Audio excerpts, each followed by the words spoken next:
My name is Kate.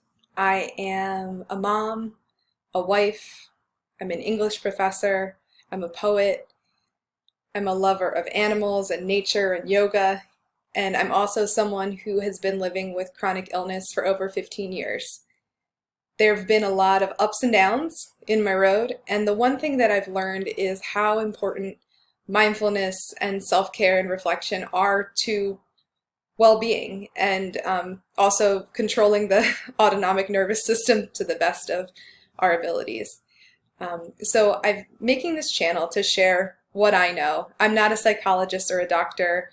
I have some knowledge about mindfulness and psychology, and I just am interested to share with other people out there the tactics and things that I do to get through my day to day, to set my goals, to make some dreams come true despite the challenges and obstacles that I face. So I hope that you enjoyed the channel and can get something out of it.